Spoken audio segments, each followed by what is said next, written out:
आदिवासियों के लिए कितना पैसा आएगा? 90 लोग नरेंद्र मोदी। आपकी शिक्षा में कितना पैसा जाएगा?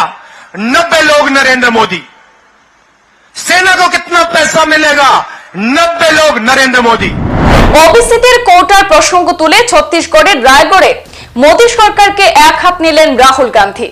সরকারি বরাদ্দের মাত্র 5% খরচ হয় ওবিসিদের কল্যাণে, অথচ ওবিসিদের ভাগে রয়েছে 50%-এর অধিক।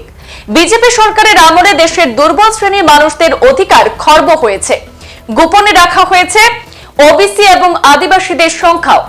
রায়গড়ে বিশাল নির্বাচনী জনসভায় বক্তব্য রাখতে গিয়ে মধ্যপ্রদেশের আদিবাসী যুবকের মুখে প্রস্তাব কাণ্ডের প্রসঙ্গ তুলে বিজেপি শিবরাজ সিং চৌহানের রাজত্বে আদিবাসী এবং দলিত শ্রেণীর মানুষের সঙ্গে জানোয়ারের চেয়ে খারাপ ব্যবহার করা হচ্ছে বলে অভিযোগ তুলে দেশের আদানি আম্বানিদের নয়, দুর্বল শ্রেণীর দলিত আদিবাসী ওবিসিদের পাশে দাঁড়ানোর বার্তা দেন প্রাক্তন প্রধানমন্ত্রী তনয় ওয়েনারের সাংসদ রাহুল গান্ধী।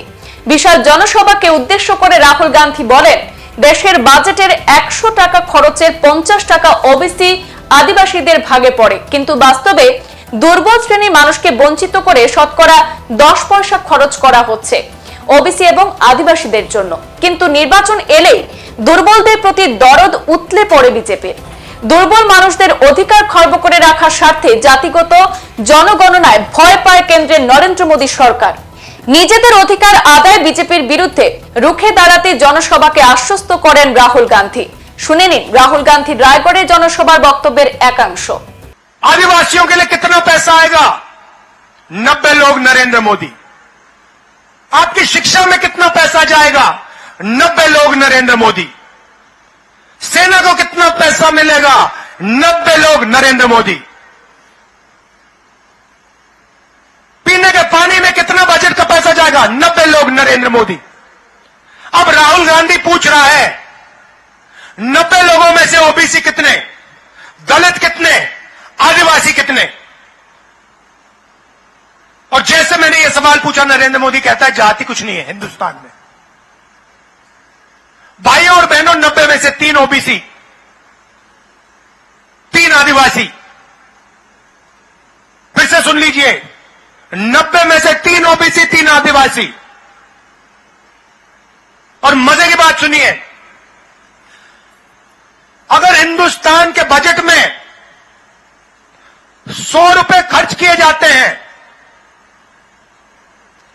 100 में से 5 रुपये का निर्णय ओबीसी अफसर लेते हैं। हिंदुस्तान की सरकार लाखों करोड़ रुपए खर्च करती है, ओबीसी अफसर सिर्फ 5% बजट का पैसा के बारे में निर्णय लेती है। अब यहां पे ओबीसी लोग, युवा चौंक गए होंगे, हमारी आबादी 5% तो नहीं है। ओबीसी की आबादी 50% से कम नहीं है। तो अगर ओबीसी की आबादी 50% से कम नहीं है, तो फिर उनकी हिस्सेदारी 5% क्यों है? नरेंद्र मोदी जी, पहला सवाल। दूसरा सवाल, आदिवासियों की आबादी 12%। भाइयों और बहनों, आदिवासी युवाओं, आप जानते हो कि 90 अफसरों में से वो जो 3 आदिवासी अफसर हैं, वो हिंदुस्तान के बजट का कितना निर्णय लेते हैं? मैं आपको अभी जो बताने जा रहा हूं, ये शर्म की बात है, ये आदिवासियों पर अपमान है। भाइयों और बहनों, आदिवासी युवाओं, अगर हिंदुस्तान की सरकार 100 रुपए खर्च करती है,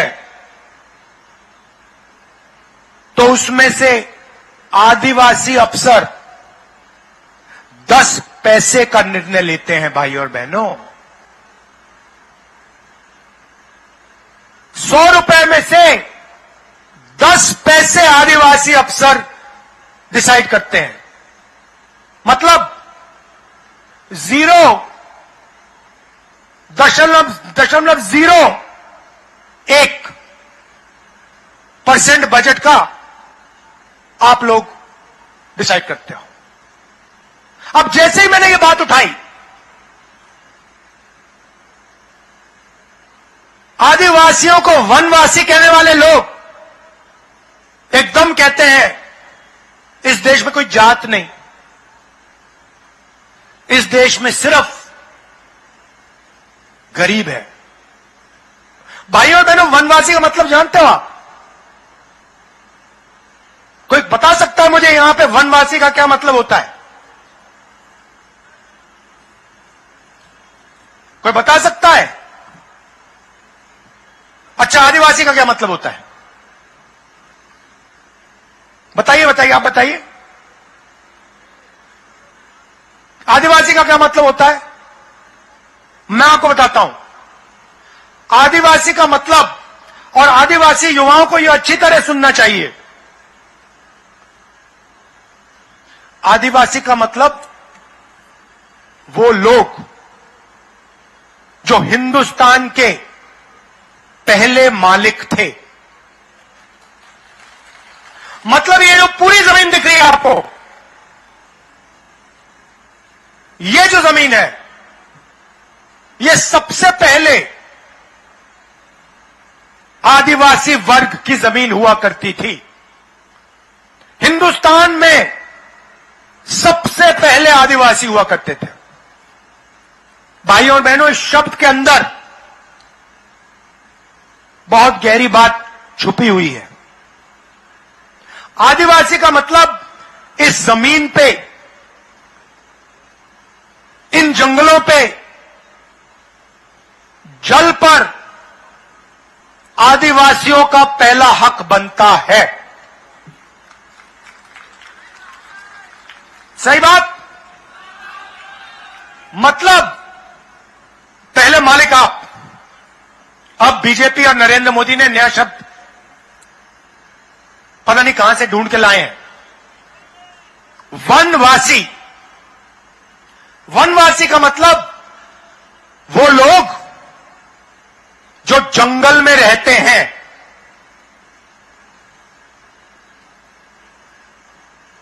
आपने वीडियो देखा होगा, मध्य प्रदेश वाला देखा आपने,